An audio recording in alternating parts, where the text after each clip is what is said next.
AMCU's decision not to sign pact made by disappointment and court battle between Mandela families to concern around the former president's health. I'm Lewe Changala with this news update. Trade union AMCU's decision not to sign a government-brokered stability pact has been met by disappointment by other unions and business. The objective of the pact is to diffuse tensions in the mining industry ahead of wage talks. President Jacob Zuma has mandated Deputy President Khalu Matanda to lead talks between unions and mining companies. Yesterday, AMCU was the one that did not participate in the signing of a pact ahead of crucial wage talks later this month. The National Union of Mine Workers and Trade Union Solidarity have criticized AMCU's decision, while the Chamber of Mines says it's optimistic that the union will sign the pact soon. AMCU President Joseph Mathunjwa explains the reason behind their decision. Some of the key fundamental issues in the document were not incorporated to the document. So we therefore said, based on those premises, we had to go back to our members and say, the issues that was of concern to yourself is not being incorporated. What is the way forward? I think that is a constitutional right of our members to know, because we've been mandated by them. The much-publicized court battle between the Mandela family has also led to concern around the health of the former president. According to the last update, Madiba's condition remains critical but stable.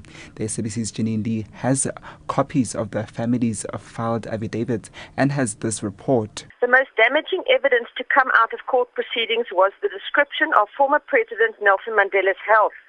In court papers, his daughter, Makasiwe, describes his condition as perilous, and the anticipation of his impending death is based on real and substantial grounds. This is the first report on his health outside of reports issued by the presidency. Meanwhile, DNA testing will be conducted on the remains of Mandela's 3 children who were exhumed from Mvezo yesterday. Following this, they will be reburied at the family farm in Kunu. Mandela is to hold a press conference later today. Janine Lee, SABC Radio News, Mthatha. The extradition hearing in the case of Shreen Devani enters the 4th day in London today. Devani is accused of hiring hitmen to murder his wife Annie Devani while on honeymoon in Cape Town in 2010. Yesterday, the court heard from medical experts commissioned by the South African government and the Devani defence. SABC UK correspondent Natalie Ferry has the latest. The court heard from Professor Nigel Eastman, the medical expert called on by Devani's lawyers. Professor Eastman and Dr. Cumming, the South African government's expert witness, agree that Shreen Devani is still suffering from depression and post-traumatic stress disorder. While Professor Eastman believes that having just started new medication, a further 6 months in the UK could lead to an improvement in Devani's mental health. Eastman did admit that if an improvement is not seen in 6 months, then there would be no point in a further delay in extraditing Devani. Meanwhile, the South African government provided further undertakings on the treatment Devani would receive in hospital in South Africa. Natalie Ferry, SABC, London. And former Secretary General of the Arab League and former presidential candidate and leader of Egypt's Congress Party, Anwar Moussa, has welcomed the latest development in his country.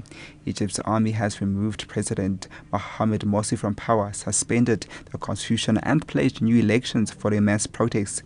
Head of the Constitutional Court is expected to be sworn in as interim leader later today. Morsi's supporters have denounced the move as a military coup and say he's being detained. His opponent celebrated through the night in Cairo's Tahrir Square, but officials from Morsi's Muslim Brotherhood say their main rally in Cairo has come under attack from armed assailants. Moussa had this to say. Well, my reaction is very positive. The people, in fact, have risen against the previous regime. It was unacceptable. It was a big failure. Therefore, the popular will was translated into a decision, a supportive action by the armed forces in the direction of what the people have decided and have shown the determination that no more for the Muslim Brotherhood. They cannot really continue to rule Egypt into ruins.